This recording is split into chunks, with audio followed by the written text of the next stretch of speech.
இந்த கல்வி செய்திகளை நாம் அறிந்தால்தான் அதிகமாக நன்மைகளை எப்படி நாம் அதிலிருந்து எடுத்துக்கொள்ள முடியும், மறுமையில் எப்படி வெற்றி அடைந்து கொள்ள வேண்டும் என்ற செய்திகளை எல்லாம் நாம் இலகுவாக தெரிந்து கொள்ளலாம். அதன் அடிப்படையில் அல்லாஹ் குர்ஆனில் ஒரு வசனத்தை நமக்கு சொல்லி காட்டுகிறான். வ மினன் நாசி மை யுஸ்ரி நஃப்ஸஹு இப்திகா. அல்லாஹுவின் திருப்தியை நாடி மனிதர்கள் அல்லாஹ்வுக்காகவே செலவு பண்ணக்கூடியவர்கள் இருக்கிறார்கள். நல்ல கவனமா கேட்டுக்கிறங்க. அல்லாஹ்வுக்காகவே அவன் அல்லாஹ் சொன்ன மார்க்கம் சட்டம் அனைத்தையும் கட்டுப்பட்டு வாழக்கூடிய மக்கள் என்ன இருக்காங்க, சமுதாயத்தில் இருக்கிறாங்க. நப்சஹு இப்திகா மர்தாத்தில்லாஹி வல்லாஹு ரഊஃபுல் பில் இபாத். அல்லாஹ் மனிதர் மீது அதிகமாக கருணை உள்ளவனாக இருக்கிறான். இந்த கருணை இருக்கிறதுனால தான் நாம என்ன செய்யறோம், இவ்வளவு நாள் தப்பிச்சு வாழ்ந்துகிட்டு இருக்கோம். அவன் அனைவரையும் அழிக்கணும் நினைத்து விட்டா ஒரு பூமியில ஒருத்தர் கூட இருக்க முடியாது. அந்த கருணை என்ன செய்திருது, அல்லாஹ்விடம் மிகைத்து விடுகிறது. அதனால முதல்ல என்ன செய்திடணும், கல்வியை பற்றி விவரமாக தெரிந்து கொள்ள வேண்டும். கல்வியை பொறுத்த வரைக்கும் அர்த்தமுள்ள கல்வியா இருக்கணும். ஒரு கல்வியை ஒருத்தவன் படிக்கிறான், ஒரு இன்ஜினியரா இருக்கிறான், அவன் என்ன செய்திருவான், ஒரு லஞ்சத்தை வாங்கி ஒரு பலகீனமான ஒரு பாலத்தை கட்டி பல பேர் செத்து போயிருவாங்க. அந்த கல்வியில என்ன இருக்கணும் கேட்டா அர்த்தம் இருக்கணும், இறை அச்சம் இருக்கணும், ஒரு பயம் இருக்கணும். ஒரு டாக்டரா படிக்கிறான், அவன் என்ன செய்திடக்கூடாது, தவறுதலான முறையில ஒரு ஊசியை போட்டு பல பேர் என்ன செய்திடக்கூடாது, கொன்னுடக்கூடாது. அதனால கல்விங்கிறது அவங்களுக்கு அர்த்தம் உள்ள ஒரு கல்வி. அந்த கல்வியை படித்து அவன் நல்லவனாக இருக்க வேண்டும். இதுதான் பேசிக்காக முதலில் நம்ம தெரிந்து கொள்ள வேண்டிய ஒரு விஷயம். அதுல பனி இஸ்ரேல்களை பத்தி ஒரு உதாரணமாக அல்லாஹ் சொல்லி காட்டுகிறான். எப்படி சொல்லி காட்டுகிறான்னா, முன்று சென்ற ஒரு சமுதாயத்தை பற்றி சொல்லி காட்டுகிறான். வமாத ஃபர்ரகு இல்லா மின் பஅதி மா ஜாஅத்துஹும். அதாவது ஒரு கூட்டத்தார் இருந்தாங்க. எப்படி இருந்தாங்க, பஅத பைனஹும் வலவுலா கலிமத்தும் சபக்கத் மின் ரப்பிக. அதாவது நல்லபடியா ஒரு கூட்டம் இருந்துகிட்டு இருக்கு, பிரியாம இருந்துகிட்டு இருக்கு. எது வரைக்கும் இருந்துகிட்டு இருக்குது, இலா அஜலிம் முசம்மா லகுதிய பைனஹும் இல்லல்லதீன ஊத்துல் கிதாப மின் பஅதி லஃபீ ஸக்கின் மின்ஹு முரீத். அவர்களுக்கு அறிவு வந்ததுக்கு அப்புறம் நல்லா இருந்துகிட்டு இருக்காங்க, நல்ல கல்வி வந்ததுக்கு அப்புறம் என்ன செஞ்சுட்டாங்க, ஃபர்ரகு பிரிந்து விட்டார்கள். கல்வி வராத வரைக்கும் ஒன்னா இருப்பான். நல்ல கல்வி வந்த உடனே கல்வி என்ன ஆயிருது, அவனிடம் போட்டி பொறாமை கெட்ட எண்ணங்களும் சேர்ந்து என்ன செய்கிறது, குடிகொண்டு விடுகிறது. அவன் என்ன செய்தாலும் ஃபர்ரகு பிரிந்து விடுகிறார்கள். நல்ல அப்பாவியா இருக்கச்சலையும் சாதாரணமா இருக்கச்சலையும் சாதாரண மக்களா இருக்கான். கல்வி வந்ததும் என்ன செய்யணும், நல்லவனா தானே இருக்கணும். ஆனா என்ன செய்யறது, கல்வி வந்ததும் பிரிந்து விடுகிறான். அவனுடைய அந்த கெட்ட எண்ணத்தின் பொறாமையின் காரணமாக அவர்கள் பிளவுபடுகிறார்கள். இன்னைக்கு இந்த தௌஹீதை சொல்ல வந்த மக்கள் எல்லாம் நம்ம எப்படி நல்லதை சொல்லதான் வந்தோம். எல்லாத்துக்கும் இந்த குர்ஆன் ஹதீஸ் எல்லாம் கிடைச்சதுக்கு அப்புறம் என்ன ஆயிட்டு, போட்டி போட்டு ஒருத்தருக்கு ஒருத்தர் என்ன செய்யறாங்க, பிளவுபட்டுக்கிறாங்க. என்ன காரணம், ஒருத்தர் சும்மா கூட அந்த கொள்கையை சொல்றதுக்காக நாட்டுல சொல்லி சம்பாதித்துக்கலாம் கூட சொல்லுவான்ல. அப்ப இல்லாததை சொல்லி தன்னுடைய அந்த ஆணவத்தை நிலைநாட்டுவதற்காக நல்லதை சொல்ல வந்தவர்கள் கூட என்ன ஆயிருது, கல்வியால் பிரிந்து விடுகிறார்கள். கல்வியால பிரிச்சு விட்டுருவோம் ஆளை. ஒவ்வொரு கூட்டமாக இன்னைக்கு செதறி கிடப்பதற்கு ஒரு காரணம் என்ன, கல்வி ஒரு காரணம். கல்வி இல்லாத டயத்துல என்ன செய்யணும், ஒழுங்கா இருந்தான். கல்வி வந்ததுக்கு அப்புறம் எப்படி ஆயிட்டான், கூட கொஞ்சம் இந்த பிரிவினையை ஏற்படுத்திடுறான். அப்ப கல்விங்கிறது எப்படி இருக்கணும், அர்த்தம் உள்ள கல்வியாக இருக்கணும், அடுத்தவர்களை ஒன்று சேர்க்கக்கூடிய ஒரு கல்வியாக இருக்கணும் என்பதை கவனத்தில் வைத்துக் கொள்ள வேண்டும். இந்த கல்வி இருந்தா தானே நீங்க படிக்க முடியும். இப்ப குர்ஆனை ஓத முடியணும், குர்ஆன்ல இருக்கிற சூறாவை நீங்க தெரிஞ்சுக்கிறணும், அதுல இருக்கிற திக்ரை தெரிஞ்சுக்கிறணும். அல்லாஹ் ஒவ்வொரு திக்ருக்கும் அதிகமான நன்மையை வச்சிருக்கிறான். இந்த ஹஜ்ஜி மாசத்துடைய சட்டத்தை நீங்க தெரிஞ்சுக்கிறனா கூட என்ன செய்யணும், அதுக்கு நீங்க படிச்சாதான் முடியும். அப்ப இந்த கல்விங்கிறது அல்லாஹ் என்ன செய்யறான், ரொம்ப ஆர்வம் ஊட்டுகிறான். அடுத்து அதே ஒரு வசனத்துல அல்லாஹ் இன்னொன்னு சொல்லி காட்டுறான். வலக்கது பஅனா பனி இஸ்ராயல. இந்த பனி இஸ்ராயல்னு ஒரு கூட்டம் இருந்தது. அந்த கூட்டத்துல இருந்து அல்லாஹ் நமக்கு ஒரு சில கல்வியை நமக்கு எடுத்துரைக்கிறான். நீங்க அப்படி செய்திராதீங்கிற அடிப்படையில முபவ்வ சித்திகின் வரஸக்னாஹும் மின் தய்யிபாத்தி. அவங்களுக்கு நாம் நல்ல அழகான உணவை கொடுத்திருந்தோம். பனி இஸ்ராயல ஒரு இடத்துல குடியமர்த்தி வசிதிக்கு வரஸக்னாஹும் மின் தய்யிபாத்தி, அதாவது தூய்மையான உணவை நம்ம என்ன செய்யணும், அவர்களுக்கு கொடுத்தோம். அவர்கள் என்ன செய்தாங்க, நல்லா அனுபவிச்சு சாப்பிட்டுட்டு அவர்களிடம் கல்வி வந்ததுக்கு அப்புறம் முரண்பட்டு விட்டார்கள். நல்ல சிந்திக்கிற தன்மை அறிவுலாம் வந்ததுக்கு அப்புறம் என்ன ஆயிட்டாங்க, முரண்பட்டுட்டாங்க. அப்ப கல்வி வந்தவன என்ன செய்யணும், அவன் மேற்கொண்டு நல்லவனா இருக்கணும். ஆனா கல்வி வந்தவன் என்ன ஆயிடுறான், முரண்பட்டவனா ஆயிடுறான். நல்லா இருந்துகிட்டே இருக்கிறான். முதல்ல இருந்த இந்த ஸ்பிரிட்டு நல்லா இல்லை. நல்ல காசு இல்லாத டயத்துல ஒருத்தன் ஒரு நார்மலா இருந்துட்டு இருப்பான். நிறைய காசு வந்தது என்ன ஆயிருது, பணம் காசெல்லாம் குவிஞ்ச உடனே எல்லாருடைய சவகாசமும் கிடைக்கும். கிடைக்கச்சுல அவனுக்கு என்ன ஆயிருது, நல்லது செய்யணுங்கிற எண்ணமே போய் பணம் வந்ததுக்கு அப்புறம் ஜாலி பண்ண போயிடுவான், பழசெல்லாம் மறந்துடுறான். அப்ப அந்த கல்விங்கிறதுல ரொம்ப கவனமா இருக்கணும். கல்வியை வைத்து அல்லாஹ் என்ன சொல்றான், நீங்க நன்மையை சம்பாதித்து நல்லபடியா இருந்துக்கிறீங்க என்பதற்கு இதை சுட்டி காட்டுகிறான். அப்ப தூய்மையானதை கொடுத்தோம், அவர்களை பூமியில குடியமர்த்தினோம், நல்லபடியா இருந்தாங்க. இஹ்திலாஃபு ஹத்தா ஜாஅஹும் இல்மு, அவர்களிடம் கல்வி வந்தவன முரண்பட்டு விட்டார்கள். முரண்பட்ட அப்படி பண்ணவா, இப்படி பண்ணலாமா, அல்லாஹ்வின் வசனத்தை மாத்திரலாமா, இப்படி திருச்சி பேசலாமா, மக்களை திசை திருப்பலாமா என்ற ஒரு வெந்துருது. ஒரு ஆஸ்பத்திரிக்கு போறான், ஆஸ்பத்திரி போனது என்ன செய்யணும், ஒரு ஊசியை போட்டு விட்டா பிரச்சனை இல்லை, 10 பக்கத்துக்கு என்ன செய்வான், மாத்திரை எழுதிடுவான். அவன் மெடிக்கல்ல போய் கேட்டா அவன் என்ன சொல்லுவான், இல்ல 2 நாளைக்கு எடுத்துக்கிறேங்குவான். இருக்குதா இல்லையா, 10 நாளைக்கு மாத்திரை எழுதி தள்ளுன்னு தள்ளிடுவான். ஸ்கூலுக்கு போனா புக்கை ஒரு பெரிய புடி மூட்டை மாதிரி புக்கை கொடுத்துட்றான். படிக்கிறதுக்கு கொடுக்குறானா இல்ல பொதிச்சமக்கும் கழுதையாக்குறானான்னு தெரியல. அப்போ அதை அப்படிதான் இருக்கு. எப்படினாலும் என்ன சேர்ந்துடுறான், மக்களை ஒரு படிப்பை வைத்து காசு சம்பாதிக்கக்கூடிய ஒரு நிலைப்பாடு எல்லா துறையிலும் இருக்கு. ஒரு சாதாரண ஒருத்தனுக்கு நெஞ்சு வலி, ஒரு ஹார்ட் அட்டாக்னு போனா என்ன செய்வான், இல்லாத ஸ்கேனர்லாம் எடுத்து காசை அடிக்கக்கூடிய செயல் எல்லாம் நடந்து கொண்டிருக்கு. அப்ப கல்வியை வச்சு என்ன செய்யறான், மக்களை நாசம் செய்கிறான். நாசம் செய்யக்கூடாது. ரொம்ப ரேரா தான் நல்ல ஆளுங்களை பார்க்க முடியும். கல்வி படித்தவனை, கல்வி படிக்காத ஆளு கல்வி படித்தவன்ட்டு போய் ஏதாவது கேட்டு ஒரு விடையை நீங்க தெரிஞ்சுக்க முடியுமா, ஒரு பேங்க்ல போய் ஒரு ஃபில்லப் பண்ண முடியுமா, வெளியே போங்கன்றுவான், இருங்கன்றுவான்.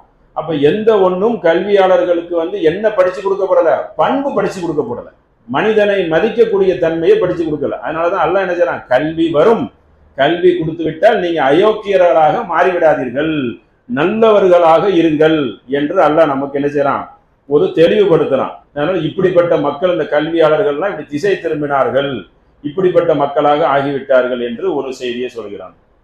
அடுத்து என்ன சொல்கிறான் என்றால், ஒரு நல்லவர்கள் எப்படி இருக்கணும்னா அதற்கு ஒரு உதாரணத்தை நபி ஸல்லல்லாஹு அலைஹி வஸல்லம் சொல்றாங்க. அதாவது கது அஃப்லஹமன் அஹ்லஃப, யார் வெற்றியாளர்கள் என்றால் யார் உள்ளத்தை ஈமானோட தூய்மையாக்கி வைத்துக் கொள்கிறார்களோ. கல்வி இருந்தாலும் தூய்மையாக்கி வச்சுக்கணும், உள்ள சரியா இருக்கணும். உள்ளுக்குள்ள கசடுகளையும் நம்ம கெட்ட எண்ணங்களையும் வைத்தா என்ன ஆகாது, வெற்றி கிடைக்காது. கது அஃப்லஹ, அஃப்லஹ என்றால் வெற்றியாளர்கள்.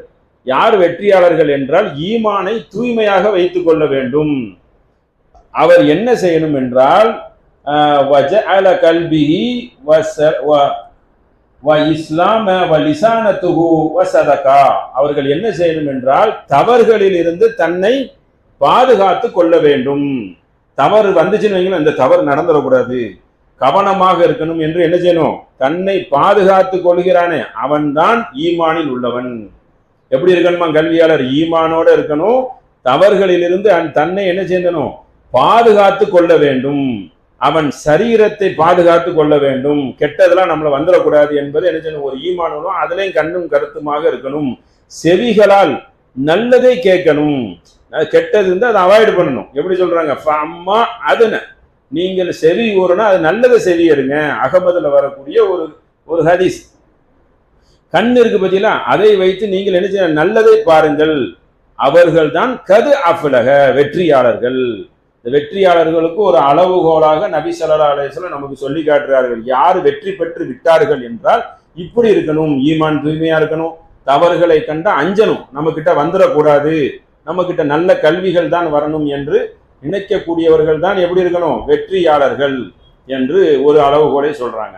அடுத்து என்ன மாதிரி சொல்றாங்கன்னா, ஒரு மூமின் எப்படிப்பட்டவன் என்றால் ஒரு அறிவுள்ள மூமினை பத்தி அல்லாஹ் சொல்லி காட்டுறான். வஅம்மன் ஹுவ கானிபு அனல் லைலி சாஜிதன் வ காயிமன், இரவு நேரங்களில் அல்லாஹ்வை வணங்கக்கூடியவனாகவும் நின்று வணங்கக்கூடியவர்களாகவும் வ யஹ்துருல் ஆகிரத வ யர்ஜூன, அல்லாஹ்வின் இறுதி நாளை கண்டு அஞ்சக்கூடியவனாகவும் வ குல் ஹல் யஸ்தவில் லதீன யஅலமூன அல்லதீன லா யஅலமூ இன்னமா யதக்கரு உலுல் அல்பாப்.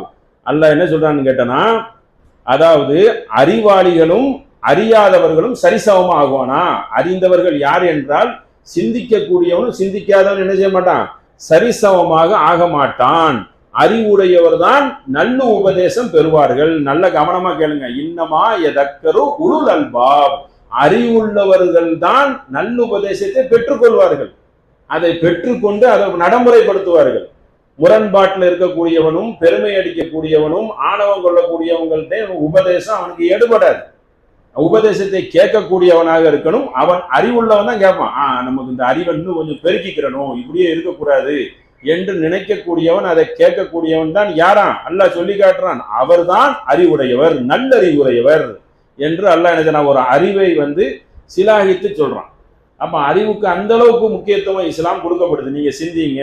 எப்படியெல்லாம் சொல்லுதுன்னா, அஃபலா யததப்பரூனல் குர்ஆன், இந்த குர்ஆனை நீங்கள் சிந்திக்க மாட்டீர்களா? மற்ற சமயங்கள்லாம் வேதத்தை சிந்திக்க சொல்ல மாட்டாங்க.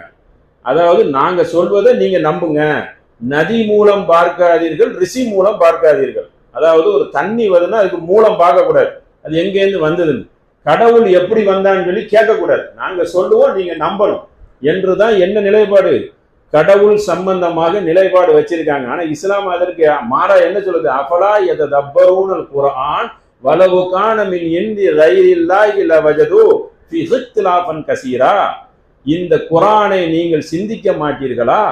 அல்லாஹ் அல்லாதவர்களிடமிருந்து இந்த வேதம் வந்திருந்தால் இக்திலாஃபன் அதிகமான முரண்பாடை நீங்கள் பார்த்திருப்பீர்கள். முரண்பாடே இல்லையே.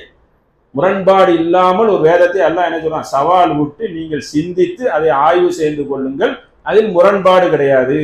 அல்லாஹ் இல்லாம வேற ஒருத்தர்கிட்ட இருந்து இந்த வேதம் வந்திருந்தால் என்ன இருக்கும், முரண்பாடுகள் அதிகமா இருக்கும். இங்க ஒரு வார்த்தை இருக்கும், அங்க ஒரு வார்த்தை இருக்கும், ரெண்டுக்கும் என்ன இருக்காது, சம்பந்தமே இருக்காது. ரெண்டுக்கும் சம்பந்தம் இருக்கணும். குர்ஆன்ல எப்படி இருக்கும், இங்க ஒரு வசனம் இறக்கப்பட்டால் அதற்கு விடை இன்னொரு இடத்துலயாவது கொடுக்கப்பட்டிருக்கும். மொத்தமா ஆய்வு செய்தா இதற்கு தான் இது ஆன்சர்ன்னு நம்ம தெரிஞ்சுக்கலாம். அப்ப அப்படிதான் இந்த வேதம் அமைந்திருக்கு. அதனால அல்லாஹ் என்ன செய்யறான், சவால் விட்டு மக்களுக்கு நீங்க சிந்திச்சுக்கிறீங்க என்று அந்த ஒரு விஷயத்தையும் சொல்றான். அடுத்த ஒரு விஷயத்தை அல்லாஹ் அந்த கல்வியாளர்களை பார்த்து ஒரு செய்தியை சொல்றான். யா அய்யுஹல்லதீன ஆமனு, நம்பிக்கை கொண்டவர்களே, வகீலலக்கும் தஃபஸ்ஸஹு ஃபில் மஜீலிஸ் ஃபஅசு, யாராவது ஒரு இடத்துல என்ன செய்றாங்கன்னா இடம் கொடுங்கன்னு கேட்டா நீங்க இடம் கொடுத்துருங்க. அல்லாஹ் ஒரு மெசேஜியை சொல்ல வரான். ஒரு இடத்துல ஒரு இடம் கொடுங்கன்னு கேட்டா இடத்த கொடுத்துருங்க.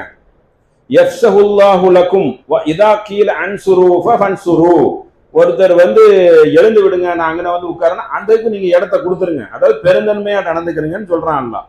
அப்படி சொல்லிட்டு ஒரு செய்தியை சொல்றான், வ யர்ஃபஇல்லாஹ் வ யர்ஃபஅல்லாஹ் அல்லதீன ஆமனு மின்கும் வல்லதீன ஊத்துல் இல்ம, யாரு இந்த கல்வியை படிப்பதற்காக அவர் வருகிறாரோ, யாருக்கு நாம் கல்வியை வழங்கி விட்டோமோ அவருக்கு அல்லாஹ் என்ன தெரியுமா செய்வானா, வல்லதீன ஊத்துல் இல்ம தரஜாத், அவர்களுக்கு அல்லாஹ் தகுதியை உயர்த்துவான். சும்மா விட்டுற மாட்டான்.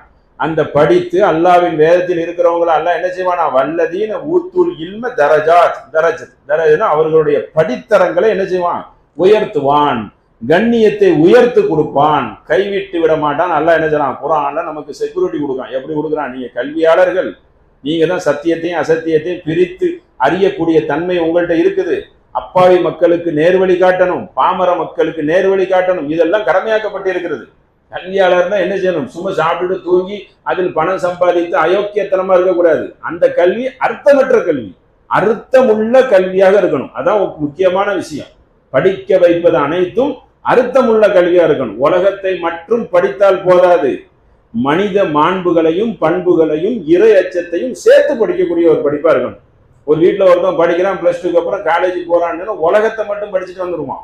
உலகத்துல எப்படி சம்பாதிக்கலாம், என்னென்ன செய்யலாம், எப்படி நடக்கலாம், அது மட்டும் நோக்கம் இருக்கக்கூடாது. அடுத்த நோக்கம் என்ன இருக்கணும், அடுத்தவனுக்கு எப்படி உதவணும், அடுத்து எப்படி ஒரு சோசியல் சர்வீஸ் எப்படி செய்யணும், எப்படி ஒரு பெருந்தன்மை இருக்கணும், எப்படி அடுத்தவனை காப்பாற்றணுங்கிறதையும் சேர்த்து படிச்சு கொடுக்கணும். இஸ்லாம் அதை அப்படி படிச்சு கொடுக்கும். அப்போ அந்த வேதத்தோட என்ன இருக்கணும், ஒரு இணைப்பு இருக்கணும். இணைப்பு இருந்தா அல்லாஹ் என்ன செய்றான், வ தரஜாத் வல்லாஹு பிமா தஅமலூன கபீர், அல்லாஹ் உயர்ந்தவனாகவும் அல்லாஹ் நன்கு அறிந்தவனாகவும் இருக்கிறான். உங்களுக்கு என்ன செய்வான், கல்வியாளர்களுக்கு தரஜாவை அல்லாஹ் உயர்த்துவான். ஒவ்வொரு படித்தரங்களையும் அவருடைய கல்விக்கு தகுந்த மாதிரி என்ன செய்வான், உயர்த்துவான் என்று அல்லாஹ் என்ன செய்றான், அதையும் சுட்டி காட்டுகிறான். இன்னும் என்ன சொல்கிறான் என்றால், அல்லாஹ்வினுடைய வேத வசனங்களை இந்த வசனங்களை சொல்ல அல்லாஹ் என்ன சொல்றான்னா, இந்த குர்ஆன் உலமாவு, அதாவது அறிஞர்கள் உள்ளத்தில் தான் பாதுகாக்கப்படுகிறது. குர்ஆன் வசனத்தை அந்த மனனம் செய்றாங்கல்ல, மனனம் செய்றதை பற்றி அல்லாஹ் என்ன சொல்லி காட்டுகிறான் என்றால், இந்த குர்ஆனை யாருடைய உள்ளத்தில் பாதுகாக்கப்படுகிறது என்றால் உலமாய் உள்ள, அதாவது அறிஞர்கள் உள்ளத்தில் தான் இந்த குர்ஆன் பாதுகாக்கப்படுகிறது. அறிவுள்ளவர்கள் தான் அதை பாதுகாத்து ஞாபக சக்தியா வச்சுக்கிடுவாங்க. அறிவு இல்லைன்னா அதை நம்ம அவர்களை மட்டப்படுத்தல, அந்த அறிவுக்காக அவங்க பாடுபடணும், உழைக்கணும். இன்னமல் ஆமால், அந்த உழைப்புக்கு தான் என்ன செய்வான் அல்லாஹ், கூலியை கொடுப்பான். அவங்களுக்கு தக்கனதான். உதாரணத்துக்கு ஒரு ஹதீஸ் வருது, இதை நீங்க புரிந்து கொண்டா ஒரு தெளிவாக இருக்கும் இந்த கல்வி சம்பந்தப்பட்ட விஷயத்துல. உமர் ரலியல்லாஹு அன்ஹு நபி ஸல்லல்லாஹு அலைஹி வஸல்லம் கனவுல பாக்குறாங்க. பார்க்கச்சல அவங்களுக்கு இந்த ஆடை இருக்குல்ல, ஆடை மேல இருந்து கால் வரைக்கும், காலு கீழே வரைக்கும் போயிடும், காலெல்லாம் மறைஞ்சிடும். அப்ப இதுக்கு உதாரணம் என்ன அப்படின்னு ஒரு கேள்வி கேட்டவுடனே நபிகள் நாயகம் ஸல்லல்லாஹு அலைஹி வஸல்லம் அதுக்கு விளக்குவாங்க. எப்படி விளக்குவாங்கன்னு கேட்டா, உங்களுக்கு நிறைய கல்வி கொடுக்கப்பட்டிருக்கு. ஏன்னா உமர் ரலியல்லாஹு அன்ஹு ஹாஃபில் பிளஸ் மன்னரா இருந்திருக்கிறாங்க, பிளஸ் நிறைய சட்டங்கள் எல்லாம் எடுத்து சொல்லுவாங்க, பிளஸ் எழுத படிக்கவும் தெரியும். இவ்வளவு விஷயம் உமர் ரலியல்லாஹு அன்ஹுக்கு தெரியும். உமர் ரலியல்லாஹு கனவில் பார்த்துட்டு அதற்கு ஒரு விளக்கம் சொல்றாங்க. கல்வியாளர்களுக்கு அல்லாஹ் ஒரு ஆடையை வச்சு ஒரு விளக்கம் கொடுக்குறான். காலு கீழே வரைக்கும் இருந்தா அவனுக்கு அதிகமான கல்வி, ஒருத்தருக்கு கொஞ்சம் குறைஞ்சிரும், அவருக்கு அந்த மாதிரி கல்வி. ஒருத்தருக்கு முட்டுக்கால், ஒருத்தருக்கு தொடை, ஒருத்தருக்கு வயிறு, ஒருத்தருக்கு இங்க, ஒருத்தருக்கு களத்து, ஒருத்தருக்கு இவ்வளவுதான் இருக்கும். இவ்வளவுதான் அதுக்கு தக்கனதான் கல்வி இருக்கு. அப்ப அந்த கல்வியை நோக்கி அவர் பாடுபடணும்னா என்ன செய்யணும், உழைக்கணும். கடுமையான உழைத்து அதோடைய அம்சங்களையும் அதோடைய விஷயங்களையும் என்ன செய்யணும், நம்ம தெரிந்து கொள்ள சில பாடுபட்டா அல்லாஹ் என்ன செய்வான், அவர்களுக்கு விசாலமாக்குவான் அந்த கல்வியை. யாரெல்லாம் கல்விக்கு பயணம் செய்கிறார்களோ அவர்களுக்கு அல்லாஹ் என்ன செய்யறான், அந்த கல்வியை லேசாக்கிறான். கல்விக்காக பயணமும் செய்யலாம். பயணம் செய்வதற்கும் என்ன இருக்கு, ஆதாரம் இருக்கு. அதே மாதிரி ஒரு கூட்டம் இருக்கு. ஒவ்வொருத்தர் 20 பேர் இருக்காங்க ஜமாத்துல, ஒரு 10 பேர் போய் முதல்ல போய் ஒரு கல்வியை படிக்கணும். அப்புறம் அந்த 10 பேர் ஒரு சர்வீஸ் அடுத்த பணிகளை செய்யணும். அப்புறம் அந்த 10 பேர் போய் படிக்கணும். உமர் ரலியல்லாஹு அன்ஹு கல்வியை எப்படி படிப்பார்கள் என்றால், ஒரு வாரம் ஒருத்தர் வேலைக்கு போயிருவாங்க சம்பாதிக்கிறதுக்கு, இன்னொரு சகாபி இருப்பாரு, அவர் என்ன செய்வார், மறுபடியும் ஒரு வாரம் போயிருவாங்க, அப்புறம் உமர் ரலியல்லாஹு அன்ஹு ஒரு வாரம் இருப்பாங்க. இப்படி கல்வியை படிப்பதற்காக தொழிலை தியாகம் பண்ணி எவ்வளவு ஒற்றுமையாக படித்தோம். இந்த கல்வி நம்மளை சொர்க்கத்துக்கு மட்டும் கொண்டு போய் விடுறது இருக்கட்டும், இந்த உலகத்துல மனுஷனா வாழணுமே. 2 விஷயம் இருக்கு, அல்லாஹ் மறுமையில வெற்றியை கொடுப்பான், அதுல எந்த மாற்றம் இல்லை, அதுக்குத்தான் இது பாடுபடுறோம். இந்த உலகத்துல மனிதனுக்கு மனிதன் உங்களுக்கு எப்படி தாவா செய்யணும், எப்படி கல்வியை பெறணும், எப்படிப்பட்ட திக்கர்களை செய்யணுங்கிறத யார் கற்றுத்தர முடியும், படைத்தவன் கற்று தந்தாதான் என்ன இருக்கும், உள்ளுக்குள்ள ஒரு உள்நோக்கம் இல்லாம படிச்சு தருவான். அல்லாஹ்க்கு என்ன உள்நோக்கம், அல்லாஹ்க்கு மனித இனமே நல்லா இருக்கணுங்கிறதான நோக்கம். மனிதனுக்கு அப்படி இருக்காது, காசு சம்பாதிக்கணும் நோக்கம் இருக்கும். ஸ்கூலுக்கு போனா ஃபீஸ் கேட்பான், டாக்டருக்கு படிச்சா ஸ்கூலுக்கு கேட்பான், பைலட் படிச்சா கேட்பான், எல்லாத்தையும் படிச்சு இதெல்லாம் சம்பாதிச்சுட்டு வெளியே போனா சம்பாதிக்கலாங்கிற ஒரு ஆசை வார்த்தையை என்ன செய்திருவான், தூண்டி விட்டுருப்போம். அந்த தூண்டுதல்ல நம்ம இருப்போம். ஆனா அல்லாஹ்க்கு என்ன, அந்த உலகத்துல என்ன இருக்கு, அவனுடைய பூமி, அவன் வானம், அவனுக்கு நம்ம எல்லாம் அடிமைகள்.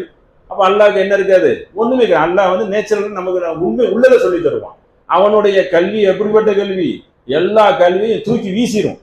அந்த பகுத்தறிவுங்கிற கல்வி, அல்லாவை வணங்குவோம் மற்றதை வணங்க மாட்டோங்கிறதே கல்வி, பெரிய கல்வி தானே. அந்த கல்வி விட்டாலே அதுல இருக்கிற எல்லாம் வந்துடும். அல்லாஹ் வரலாறை சொல்லி காட்டுகிறான், நமக்கு எல்லாத்தையும் சொல்லி காட்டுறான். அதுக்காக உலக கல்வி நம்ம வேண்டான்னு சொல்லல, உலக கல்வியோட மார்க்க கல்வியை இணைச்சு படிக்கணும். உலகமா மார்க்கமான்னு கேட்டா மார்க்கம் தான் பெஸ்ட். நம்ம என்ன முடிவு எடுத்துடுறோம், உலகம் தான்ங்கிற முடிவு மக்கள் எடுத்துடுறாங்க. உலகம் தான் பெஸ்ட் அப்படிங்கிற முடிவுக்கு போயிட்டா அவன் மார்க்கம் என்ன செய்யாது, உள்ளத்துல வராது.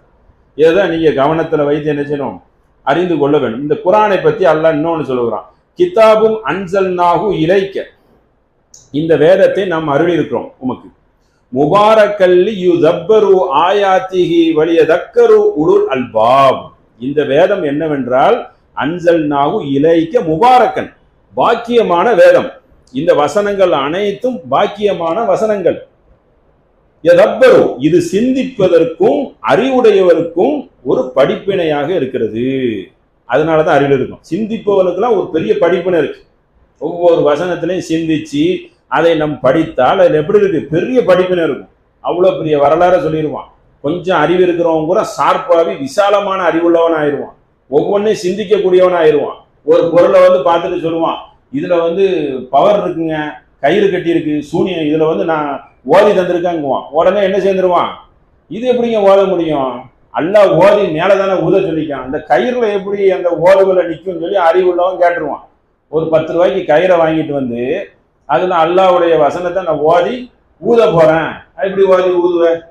கயிறுல எப்படி அல்லாஹ்வுடைய வசனம் நிற்கும்? நான் தான் ஓதிய மேல ஊதிக்கிருவேனே. அல்லாஹ்வுடைய வேதத்தை பிடிச்சி அப்படி கேள்வி கேட்க ஆரம்பிச்சிருவீங்க. குருடனாவும் செவடனாவும் இருக்க மாட்டீங்க. ஏன்னா அல்லாஹ்வுடைய வசனத்தை நான் கயிறுல ஓதி ஊதுறதை விட ஏன் மேல ஊதிக்கிருவேனே. அந்த 1 ரூபா 10 ரூபா கயிறு எதுக்கு இருக்கு அப்படின்னு அறிவுள்ளவன் கேட்டுருவான். அப்ப இந்த மாதிரி லாஜிக்கான முறையில இருக்கணும். யார் ஒருவர் ஒரு கயிறை தொங்க விடுகிறாரோ அவர் 2 இறைவனை வணங்கி விட்டார், நபிகள் நாயகம் சொல்றாங்க. அப்ப ஓதி மேல ஊதுறதுக்கு பதிலாக என்ன செய்யறான்? மாற்று மதத்துடைய கலாச்சாரத்தில் ஊறி ஊறி நம்ம இருக்கிறதுனால என்ன செய்கிறது? அவன் பின்னி பிசைஞ்சு அவனோட வாழ்றதுனால அங்கே இங்கேயும் கெட்டு கயிறை கெட்டு அப்படிங்கிறான். சிந்தனை என்ன செய்துட்டான்? மழுங்கடித்து விட்டோம். சிந்தனை மழுங்கடித்ததுனால என்ன செய்யுது? நம்ம சார்பா சிந்திக்கு வரமாட்டிருக்கு. அந்த அடிப்படையில் இந்த கல்வியை பத்தி என்ன செய்யணும்? அதிகமா தெரியணும். இப்ப துல்ஹஜ் மாசத்துல நம்ம இப்ராஹிம் நபியுடைய வரலாறை பத்தி பேசணும். ஆனாலும் இந்த கல்வியை பத்தி எதுக்கு பேசணும்? இந்த கல்வியை அடிப்படையில் பேசிக்கை நம்ம தெரிந்து கொண்டால்தான் என்ன செய்வோம்? நீங்களே படிச்சுக்கலாம். நீங்களே என்ன செய்யலாம்? அறிவுள்ள இப்ராஹிம் நபி வரலாறு என்ன, யூசுப் நபி வரலாறு என்ன, அனைத்தையும் என்ன செய்திடலாம், நீங்களே அறிந்து கொள்ளலாம். அதனால கல்விங்கிறது மிகப்பெரிய பெரிய ஒரு கடல். அதுல என்ன செய்யணும்? எவ்வளவு நீங்க நீந்தி எடுத்தாலும் அவ்வளோ கல்வி எடுத்துக்கொள்ளலாம். அதாவது அல்லாஹ் இன்னும் ஒன்னையும் சொல்றான், தில்கல் அம்சாலு நதுருபுகா லின்னாசி வமா யாக்கிலுஹா இல்லல் ஆலமீன். அதாவது இந்த குர்ஆனை மக்களுக்காக கூறுகிறோம், அறிவுடையவரை தவிர மற்றவர்கள் விளங்க மாட்டார்கள். அறிவு இருந்தாதான் நீ சிந்திக்கவே செய்வ. அறிவு பேசிக் அறிவு வேணும்ல. பேசிக் அறிவுன்னு ஒன்று இருந்தாதான் ஒருத்தன் ஒரு கல்லையும் ஒரு மண்ணையும் இறந்தவனையும் ஒரு மாடையும் ஒரு கழுதையும் ஒரு குதிரையும் ஒருத்தன் கழுதையா நம்பி அதுலயே அவன் சிந்தனையை செலவு பண்ணிட்டான். அவன்கிட்ட போய் நம்ம சொல்றோம், கொஞ்சம் அறிவு இருந்தா சிந்திச்சா இந்த சைடு வந்துருவான். பேசிக் அறிவு தானே. நீனே உன்னை தயாரிக்கிற, இன்னும் உலகத்துல அதை அழியக்கூடியது, நீனே உன்னை உருவாக்குற. உன் கண்ணு முன்னாடியே ஒருத்தன் இறந்து போறான், அவனை போய் வணங்குற. அவன் இடத்துல போய் தலையை வச்சு வணங்குற. அவன் தான் இறந்துட்டானே. இறந்து உன் கண்ணு முன்னாடி தானே ஊர்வலமா தூக்கிட்டு போனானுவோ. இறந்து ஒரு நோய்வாய்ப்பட்டு இறந்து போனாங்கிறது படிச்சுன்னு தெரியுது. சைத்தான் உனக்கு எப்படி சித்தரிக்கிறான்? அவனுக்கு உள்ள ஒரு பவர் இருக்கு, குழியில போய் அவன்கிட்ட போய் படு, தலையை வச்சு மோது. அப்ப அறிவுடையவர்கள் தான் என்ன செய்வாங்க? சிந்திப்பாங்க. எப்பொருள் யார்வாய் கேட்பதும் அப்பொருள் மெய்ப்பொருள் காண்பது அறிவுங்கிறான். அவன் தான் எழுதி வச்சிருக்கான். தமிழ் குறளாம், திருக்குறள். என்ன பேரு? யாரு என்ன சொல்றாங்களோ அந்த பொருள் தான் முக்கியம். எப்பொருள் யார்வாய் கேட்கணும், யார் வாயிலிருந்து அந்த பொருளை கேட்டாலும் அப்பொருள் மெய்ப்பொருளா இருக்கான்னு பார்க்கணும். மெய்ப்பொருள்னா என்னது? உண்மையா இருக்கிறதா? பொருள்னா கருத்து. அந்த கருத்து சரியா இருக்கான்னு நீ தானே எழுதி வச்சிருக்க. சரியா பாத்தியா? என்னைக்காவது வரனா? ஏட்டில தான் இருக்குது, செயல்ல இல்லை. செயல்ல என்ன இருக்கு? உன்னுடைய அறிவை எல்லாம் மழுங்கடிக்கக்கூடியதா இருக்கு. அப்ப அல்லாஹ் குர்ஆன்ல என்ன சொல்றான்? முன்னுதாரணமாக இந்த குர்ஆனை வைத்திருக்கிறோம், அறிவுடையவர்கள் சிந்தித்து விளங்க மாட்டார்களா என்று கேட்கிறான். இப்படி கல்வியை பத்தி என்ன இருக்குது? அதிகமான முறையில் ஊக்கப்படுத்தக்கூடிய செய்திகள் நிறைய இருக்கிறது. அதனால இன்ஷா அல்லாஹ் இதோடைய தொடர்ச்சியை அடுத்த நம்ம இதுல என்ன செய்வோம்? இந்த கல்வியை பத்தி அதிகமாக தெரிந்து கொள்வோம். அடுத்த வாரம் நமக்கு பெருநாள் இருப்பதனால் இப்ப நீங்க கம்மியா தான் வந்திருக்கீங்க. அதிக மக்களுக்கு ஊக்கப்படுத்துங்க, கொண்டு போய் சேருங்க. இந்த கல்வி தான் நம்மளை எங்க கொண்டு போய் சேர்க்கும்? மறுமை வாழ்வில கொண்டு போய் சேர்க்கும். நீங்க ஒவ்வொரு திக்கர் இருக்குது, அந்த திக்கரை கூட எங்கேருந்து படிப்பீங்க? இந்த கல்வியை படிச்சாதானே தெரிஞ்சுக்கிறீங்க. அதனால நல்ல கவனத்தில் வைத்துக் கொள்ளுங்கள். மக்களிடம் கொண்டு போய் சொல்லுங்க. பெண்களுக்கு தான் அதிகமான தேவை. பெண்கள் கேட்கறாங்க, நபிகள் நாயகத்தை கேட்கறாங்க, யார சொல்லலாம், ஆண்களுக்கே எல்லா அறிவுரையும் சொல்றீங்களே, எங்களுக்கு ஒரு நாள் ஒதுக்க மாட்டீங்களா? இந்த ஹதீஸ்ல இருந்தா இப்ப நீங்க வந்திருக்கீங்க, இந்த ஹதீஸ் தான் சட்டம், எங்களுக்கு ஒரு நாளை ஒதுக்குங்க, நாங்களும் கல்வி கற்றுக்கொள்ளணும்னு சொல்லி நபிகள் நாயகம் என்ன செய்றாங்க? ஒரு நாளையே ஒதுக்குறாங்க. ஒதுக்கி பெண்களுக்காண்டி என்ன செய்றாங்க? ஒரு கல்வியை கொடுக்குறாங்க. ஏன்னா நீங்க நினைச்சா என்ன செய்யலாம்? வீட்டுல ஒரு குடும்பத்தையே மாத்திரலாம். அதாவது நீங்க தான் நிறைய நேரத்தை வீட்டுல செலவு பண்றீங்க பிள்ளைங்க கிட்ட. அப்ப என்ன செய்யலாம்? ஒரு குடும்பத்துல ஒரு பெண்ணு மாறிட்டேன்னு சொன்னா பெரிய ஒரு புரட்சியை பண்ணிடலாம். அவங்களுடைய அந்த பொறுமை, மார்க்க திட்டங்கள், ஆயிஷா ரலியல்லாஹு அன்ஹா அறிவு சுடராக திகழ்ந்தார்கள். ஒவ்வொரு பாயிண்ட்டுக்கும் குர்ஆன் வசனத்தை எடுத்து போட்டுருவாங்க. அப்ப அப்படிப்பட்ட பெண்களாக நீங்க இருந்தீங்கன்னு சொன்னா கணவனை மாத்திரலாம். கணவன் சரியாக இருந்தா மாற்ற வேண்டிய அவசியம் இல்லை. பிள்ளைகளை நல்லபடியா பயிற்சி வித்து கொண்டு வரலாம். பிள்ளைங்க உங்களுக்கு புத்திமதி சொல்ல வேண்டிய அவசியம் இல்லை. ஏன்னா நீங்க பிள்ளைங்களுக்கு சொல்லிடலாம், அவங்க அப்படியே ஃபாலோ பண்ணிடுவாங்க. கல்விங்கிறது அவ்வளவு பெரிய ஒரு பொக்கிஷம். நீங்க சொல்ல உங்களை வாழ்நா புறம் உங்க பிள்ளைங்க மறக்கவே மாட்டாங்க. சார் எப்படிப்பட்ட கல்வியை பெற்றவர்கள் நம்ம கொடுத்தாங்க. ஏன்னா யார் ஒரு கல்வியை விட்டுட்டு போறாங்களோ அவர் இறந்ததுக்கு அப்புறமும் அந்த கபருக்கு அந்த நன்மை வரும். நல்ல கவனத்துல கேட்டுக்கிறோம். நீங்க செய்யற சதக்காவும் நீங்க செய்யக்கூடிய அந்த கல்வியும் சாலியான பிள்ளைகள் வந்து 3 தான் இருக்கு. சாலியான பிள்ளை கூட கல்வியாளனா இருந்தா தான் நல்லவனா இருப்பான். அப்ப இந்த 3 பேரும் வந்து செய்யக்கூடிய நன்மை நம்ம மௌத்தானாலும் அந்த கபருக்கு வரும். இப்படிப்பட்ட விஷயம் அந்த கல்விக்கு எப்படிப்பட்ட ஒரு பெரிய ஒரு இதை கொடுக்குறான் பாருங்க அல்லாஹ். ஏன்னா அவன் அப்படி கொண்டு போய் சேர்த்துருவான். ஒரே கடைசியாக ஒரு வசனத்தையே உங்களுக்கு சொல்லிக்கிறேன். ஆதுன்னு ஒரு கூட்டம் இருந்தது. ஆதுன்னு ஒரு கூட்டம், சமூதுன்னு ஒரு கூட்டம். இவங்களை பற்றி ஒன்று சொல்லப்படுகிறது. ஆதுன் வ சமூது அது பையன லக்குமுல் மின் மசாக்கினுகும். இந்த ஆதும் சமூதும் யாருன்னு கேட்டா வலிமையான கூட்டம். உடல் ரீதியாகவும் வலிமையா இருந்தாங்க, கல்வி ரீதியாகவும் இருந்தாங்க. வஸய்யன லகுமு ஷைத்தானு அஅமாலுஹும் வஸத்தஹும் அனி ஸபீலி வகானு முஸ்தபிஸிரீன். இதுக்கு அர்த்தம் என்னன்னு கேட்டனா, இந்த சமூதும் ஆதும் வாழ்ந்தார்கள். பையன லகுமுல் முஸ்தன், அவர்கள் நல்ல இடத்தில் செழிப்பாக குடியமர்த்தினோம். நல்ல இடத்துல நல்லா தெளிவா இருந்தாங்க. சும்மா ஒண்ணு இருக்கல, தெளிவாக இருந்தாங்க. தெளிவாக இருந்தான்னா நல்ல விவரமா பையன தெளிவாக இருந்தார்கள். சைத்தான் அவர்களுக்கு என்ன தெரியுமா செய்யணும், அவர்கள் செய்யக்கூடிய அந்த அநியாயத்தையே அழகாக்கி காட்டினான். கவனமா நல்லா கேட்டுக்கிறங்க.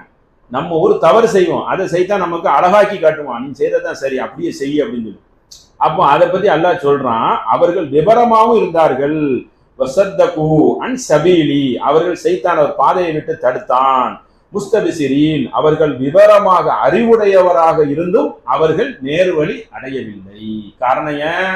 அவர்கள் ஆணவம் கொண்டவர்களாக இருந்தார்கள், அக்கிரமம் செய்யக்கூடியவர்களாக இருந்தார்கள். நான் ஏற்கனவே சொன்னேன், அர்த்தமற்ற கல்வி இருக்கக்கூடாது, அர்த்தமற்ற அயோக்கியத்தனம் இருக்கக்கூடாது, அர்த்தம் உள்ளது இருக்கணும். அர்த்தம் உள்ளது இருக்கும். ஒரு சாப்பாடே சமைக்கிறீங்க, நல்லா இருந்தா, நல்ல சுவையா இருந்தா சாப்பிடுவீங்க, கொஞ்சம் குறைபாடா இருந்தா குறைச்சி சாப்பிட்டுக்கிறீங்க. அதே மாதிரி நல்ல ஒரு பொருளா இருந்தா கல்வியை நல்லதுக்கு யூஸ் பண்ணணும். இந்த ஆதும் சமூகம் எப்படின்னா, அவனுடைய ஆரோக்கியமான உடம்பை துஷ்பிரயோகம் செய்தார்கள். அடுத்தவர்களை மிரட்ட, அச்சுறுத்த, அந்த மாதிரி செய்தார்கள். அல்லாஹ் என்ன செய்தான், அவர்களுக்கு நேர்வழியே கொடுக்கல. சைத்தான் அதுவே அவங்களுக்கு கவர்ச்சியாக்கி காட்டினான். மேற்கொண்டு அவன் எப்படி இருந்தான், முஸ்தபிசிரூன், அறிவாளியாகவும் இருந்தான். அப்ப அந்த அறிவும் அவனுக்கு கை கொடுக்கல. காரணம் ஏன்? அவன் கல்வியை படித்து வச்சிருந்தாலும் அயோக்கியனாக இருந்தான், ஆணவம் கொள்ளக்கூடியவனாக இருந்தான். ஆணவம் கொள்ளையவனுக்கு அல்லாஹ் நேர்வழி காட்ட மாட்டான். அப்போ ஒரு சமுதாயத்தை அழிச்சேங்கிறான். அப்போ நம்ம கல்வி கொள்ளணும். கல்வியினால் என்ன வந்து விடக்கூடாது, ஆணவம் வந்து விடக்கூடாது. நான் தான் கல்வியாளன், மற்றவன் தான் முட்டாளு. அல்லாஹ் சொல்றான், அலிமுல் அலீம், அதாவது அறிந்தவனுக்கு மேல் அறிந்தவன் இருப்பான் என்று சொல்லி காட்டுகிறான். அந்த அடிப்படையில நீங்க என்ன செய்யணும், கல்வியை வந்து தேடல்ல ரொம்ப ஆர்வமா இருங்க. இன்ஷா அல்லாஹ் இதை வார வாரம் பெண்கள் நீங்க அனைவரும் என்ன செய்யுங்க, ஊக்கப்படுத்தி அனைவரும் அழைத்து வாருங்கள். இதோடைய தொடர்ச்சி இன்ஷா அல்லாஹ் தொடரும். அடுத்து உங்களுக்கு தேவையான செய்திகள் அழைக்கப்படும். தொலைபேசி மூலியமா உங்களுக்கு சில செய்திகளை நிர்வாகிகள் என்ன செய்வாங்க, தெரிவிப்பார்கள். இன்ஷா அல்லாஹ் தொழுகை இருக்குதா, பெருநாள் தொழுகை, பெண்களுக்கு பெருநாள் தொழுகை இருக்குதான், சரிங்களா? 17 திங்கட்கிழமை பெருநாள். நீங்க நிறைய பேருக்கு கொண்டு போய் சேர்த்துக்கிறீங்க. பெருநாள் தொழுகை இருக்கிறது.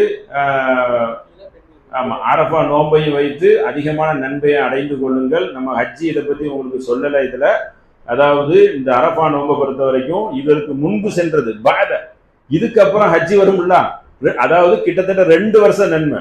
அதாவது இதுக்கு முன்னாடி 1 வருஷம், இதுக்கு அப்புறம் வரும்ல அடுத்த துல்ஹஜ், முஹரம், சபர், அந்த 2 வருஷம் 700 சில்லற நாட்களுடைய பாவங்களை, குற்றங்களை அல்லாஹ் மன்னிக்கிறான். குற்றங்கள்னா கொலை அப்படி கிடையாது, மனிதன் செய்யக்கூடிய சராசரியான தவறுகள், அந்த மாதிரி பெரிய பெரிய அந்த மாதிரி நினைச்சிடக்கூடாது. அல்லாவை நம்பி இருக்கணும், பேசிக் இதெல்லாம் சரிங்களா? அல்லாஹ் வந்து என்ன செய்வான், அந்த இக்லாசுக்கு தக்கன அவங்களுடைய பாவங்களை எதுக்கு மன்னிக்கிறான்னு கேட்டனா, ஏன் மன்னிக்கணும், சொர்க்கம் போகணும். அல்லாஹ் வந்து நமக்கு கிஃப்டா தரான். எப்படி துல்ஹஜ் மாசத்தை புனிதமாக்கி இருக்கானோ, மனிதனுக்கு வந்து அவனோட மனிதன் பாவமும் தவறும் செய்யக்கூடியவனா இருக்கான். அப்ப ஏதாவது சேர்ந்து என்ன செய்யணும், நோன்பு வைக்கிறியா அல்லாஹ் வேண்டி, இந்த இவ்வளவு நன்மை, இந்த மொஹர நோம்பு இப்படின்னு சொல்லி ஒரு அட்வான்ஸ் நமக்கு வந்து என்ன செய்யலாம், ஊக்கப்படுத்தி அல்லாஹ் என்ன செய்யலாம், ஒரு நன்மையை தந்து சொர்க்கம் சென்று சேரணும், அடியான் பேரணும் அப்படிங்கிற அடிப்படையில் இதை சொல்லப்படும். இல்லைன்னா எதுக்கு இதை சொல்லப்படும், 2 வருஷத்துக்கு உண்டான உங்களுக்கு வரக்கூடிய வருஷத்துடைய பாவத்தை சேர்த்து மன்னிக்கிறதுக்கு எப்படி அது எப்படின்னா, நீங்க அதெல்லாம் சேர்ந்து அப்படியாவது நோன்பை வைத்து அல்லாஹ் என்ன செய்யலாம், அந்த முக்கியமா அந்த மாசத்தை காட்டி, இப்ராஹிம் நபியுடைய அந்த தியாகத்தெல்லாம் காட்டி, அதே மாதிரி நீங்க தியாகம் செய்யக்கூடிய மக்களா இருக்கணும், அதெல்லாம் நினைவு கூறணும். அதெல்லாம் நினைவு கூர்ந்து, எப்படி இப்ராஹிம் நபி தன் மகனை பலியிடுறதுக்கு கூட என்ன செய்யறாங்க, துணிஞ்சாங்க. துணியத்துல அல்லாஹ் ஒரு ஆடை அனுப்பி ஆடை அருண்டான். அதனால எந்த ஒன்றும் அல்லாஹ்வுக்காக தியாகம் செய்யுங்கிற ஒரு எண்ணம் வேணும், ஒரு இன்வால்மெண்ட், என்னுடைய வணக்க வழிபாடு அனைத்தும் அல்லாஹ்வுக்காக நாங்கள் தியாகம் செய்யக்கூடிய மக்களாக இருக்கணும் என்று சொல்ல நிலைப்பாடுல உங்களையும் என்னையும் அல்லாஹு ஆக்கிய அந்த நல்லடியார்கள் ஒருவர்களாக ஆக்கி நம்மளை அறிவுறுவான் என்று சொல்லி என்னுடைய உரையை நிறைவு செய்கிறேன். வாகர்தான் ரபில் ஆலமீன். அஸ்ஸலாமு அலைக்கும். கேள்வி பதில் உரை முடிந்தது. ஏதாவது இதுல கேள்வி இருந்தனா நீங்க கேட்டுக்கிறங்க. அப்புறம் உங்கள்கிட்ட நாங்க ஒரு 3 கேள்விகள் கேட்போம். இன்ஷா அல்லாஹ் 3 கேள்வி தான், பதில் சொல்லுங்க. சரியெல்லாம் முதல்ல கேள்வி கேட்டுறவா? நீங்க என்ன ரெடியா இருக்க? மைக்கே கொடுக்கலையேங்க. அப்படில முதல் கேள்வி என்னன்னா, இந்த துல்ஹஜ் மாசத்தில்